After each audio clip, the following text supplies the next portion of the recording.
Toki, mian Misali. Ni li sitelen tawa sin lon kulupu pi sitelen tawa ni. Sina ken kama sona e toki pona. Sitelen tawa ni li oe sona pi nimi ala e nasin pi wile sona. This is the 5th video in a 12-part series about the constructed language toki pona. In the previous lesson, we learned how to ask basic questions using the word seme. And yes, I know what you're thinking. I've been studying the vocab you gave me, and I'm perfectly prepared to do this practice translation before we start this next lesson. I'm so glad that's exactly what you're thinking right now, and not anything else relating to the existence of this video. What do you think "gulupu seme li palie tomo nasani" would mean? Yeah, it'd be something like, which organization built this strange building? In this video, we're going to be continuing from the topic of the previous lesson and learning more about how to ask questions. This time though, we're focusing on the other type of question, when you want a simple yes or no answer. But wait, before we get to that, we have to learn how to say no in the first place. Ala is the word for no or not in toki pona. It can be used about as broadly as you'd expect. You'd usually just put it after a verb to negate the entire sentence. It's really easy to use as long as you keep in mind that all modifiers in toki pona come after the things they modify. For example, take the sentence "Mi sitelen e pan linea lete." For bonus points, pause and translate this to English first. It's something like, I drew a picture of the cold spaghetti. Alright, now can you figure out where you'd put ala to make the sentence mean the opposite of what it does? Yeah, it'd go right after the verb. Mi sitelen ala e pan linea lete would mean something like, I didn't draw a picture of the cold spaghetti. In theory, you could negate other parts of the sentence too, but in practice, putting ala directly on the subject or object of the verb isn't quite as common as it is with the verbs themselves. Something else we can do is use multiple sentences to communicate a similar idea. For example, using the same elements as the previous sentence, in English you might say something like, I drew a picture of the spaghetti that wasn't cold. How could you do this in toki pona? Keep in mind you're specifically negating lete here, not the entire phrase pan linea lete. One thing we can do is break up a phrase like this into multiple sentences to make the structure a bit easier.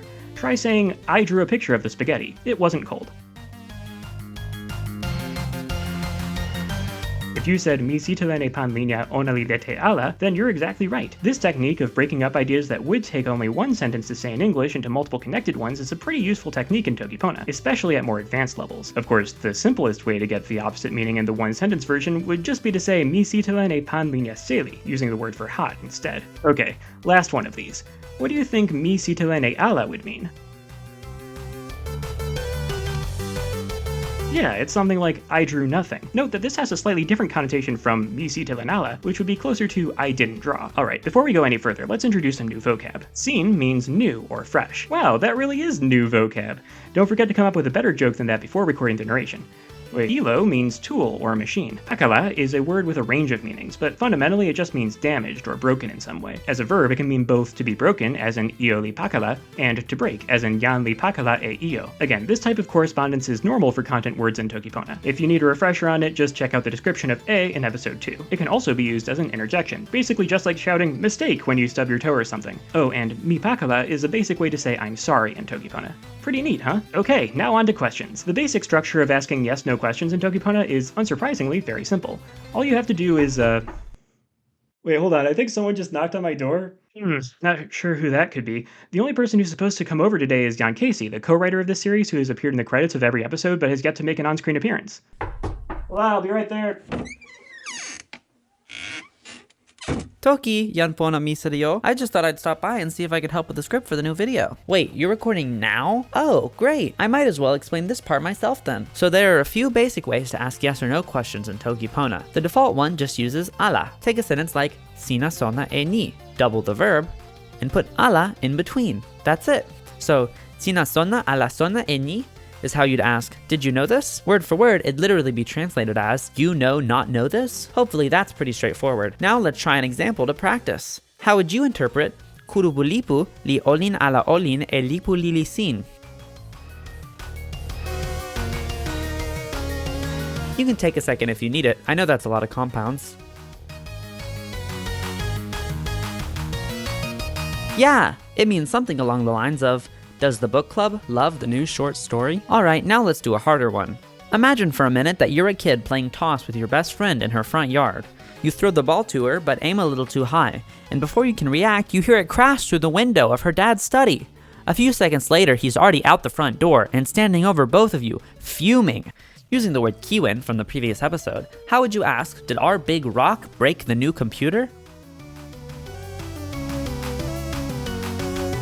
Yeah, you'd say something like, Kiwin suli mi li pakala ala pakala e ilo sin? If you were lucky, he'd reply, pakala ala, and maybe you'd get off scot-free. But if he says, pakala, then you probably aren't going to be invited over anytime soon. Repeating the verb like this is the basic way to reply yes to a question in toki pona. You can repeat the verb with ala after to say no, but it's also common to hear ala used alone. Hey, thanks for that explanation, Kesi. I think you're forgetting one thing though. While that is the main way of asking questions in toki pona, there's actually a second alternate style of question forming that I think makes sense to teach here as well. Last episode, we learned two pretty big grammatical words on top of all the regular vocab. There's anu, meaning or, and seme, meaning what. Some of you might already be ahead of me, but in case you aren't, it's really simple to just combine these two words into a phrase, anu seme, basically meaning or what. This can be attached at the end of normal sentences to make them into questions, just like verb a la verb does. Let's run through a few more vocab words, and then we can try another example. Kute means listen, hear, or ear. Kalama means sound. Moli refers to death. It can be used in a number of ways, like as a modifier meaning dead, or as a verb meaning to kill. Jaki means gross, or dirty. Now with these new words in mind, we can construct a sentence like, did you hear that sound? What would be the two ways of asking that question in toki pona? So as a statement, it would be sina kute e kalama ni. The primary way with ala would make sina kute ala kute e kalama ni. Then, using the alternate style we just learned, we could ask sina kute e kalama ni anu seme? Anu seme can be attached at the end of any statement like this. It and the verb a la verb style of forming questions can be heard all the time from toki pona speakers, so it's important to make sure you understand both, but which one you use is pretty much up to you. Okay, now for another example question. We can— Oh, don't worry, Misali, I can take this first one. Alright, imagine you're walking down the street one day, and you see a group of people standing around what seems to be a dead body lying on the sidewalk. It smells really bad, but you assume the proper authorities have been contacted, and you need to get on your way to your friend's wedding in an hour.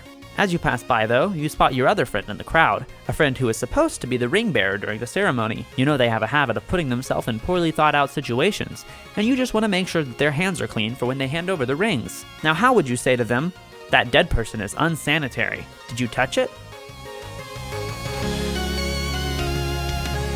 Yeah, it'd be, yan moli ni jaki. Sinapili na lapili ne ona?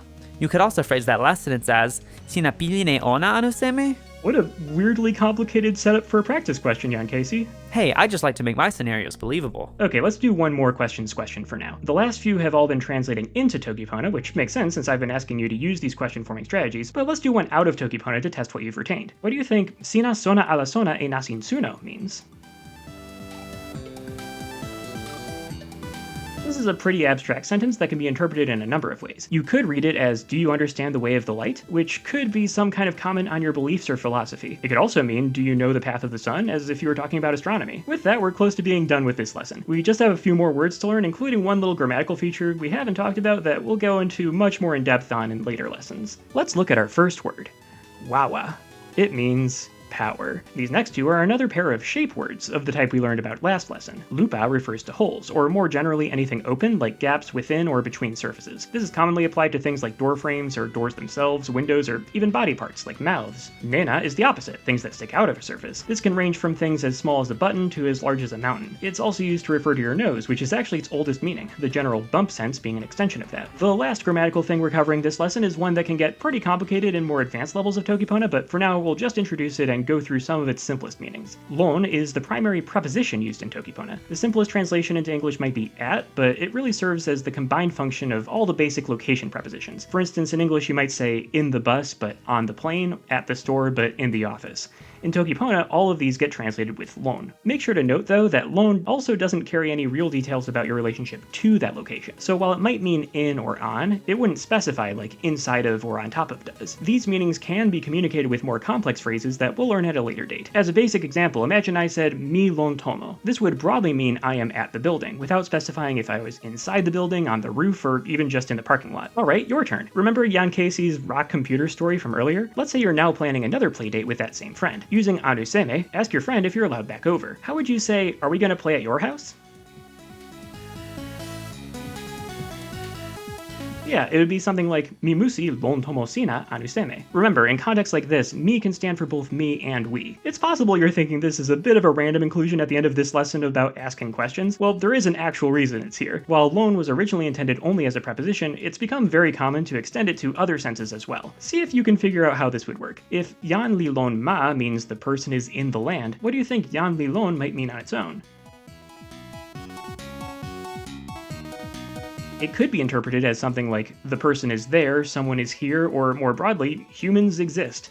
This general way to refer to a thing's existence is the origin of the meaning most relevant to the rest of this lesson. Lon can also be used as a general interjection, much like ala. Like we said earlier, the basic way to answer questions in toki pona is repeating either the verb or verb ala, and so you wouldn't really use lon to mean yes in exactly that sense. However, it's a great way to say true in other contexts, like if someone makes a non-question point that you really agree with. And with that explained, that legitimately is pretty much it for this lesson. Let's run through a few final practice questions and we'll be done until next time. What do you think ona li yo ala yo e tomo lon nena suli means?